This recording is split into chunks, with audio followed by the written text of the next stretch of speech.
imprimées, plus que les grandes cartes en couleur qui pendent au mur de mon enfance et que je consulte chaque fois que mes enfants gravissent l'escalier de la curiosité, plus que la map monde sphérique qui regarde avec ses yeux de néant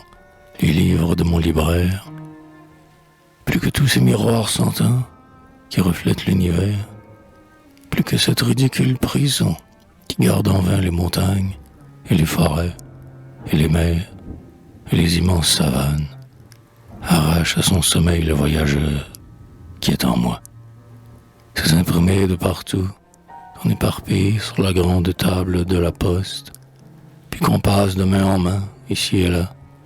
avant d'être engouffrés dans la sacoche tannée du facteur,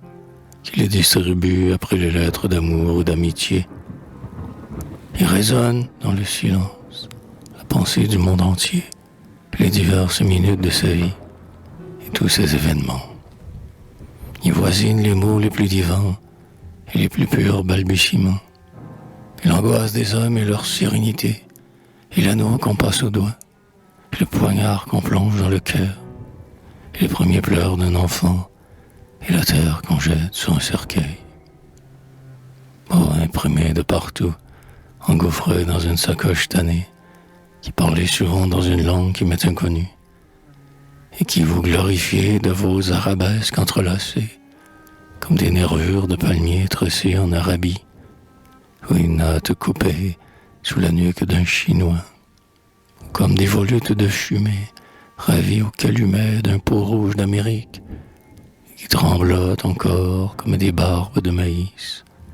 ou les ramages de la belle robe qui sculpte le corps d'une indienne. Ô feuilles assemblées, qui voulaient vous envoler de sous vos bandes, mon désir d'errer jusqu'au bout du monde s'évade avec vos regrets des presses d'où vous êtes sortis. Et quand je vous ai lu, vous que je n'ai pu attendre, et que je suis allé chercher avant le passage du facteur, j'ai passé devant la douane, où j'ai aperçu d'autres paquets ficelés,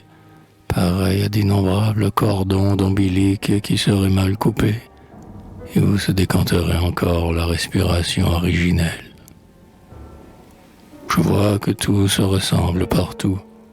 puisque le même ciel est toujours le toit du monde, que les vents forment toujours les murailles invisibles, et qu'un désir d'herbe jaillit partout sous le pas, comme les pensées et les méditations, ou la hâte et la négligence, qui ont fait de vous ces feuilles peintes et volantes,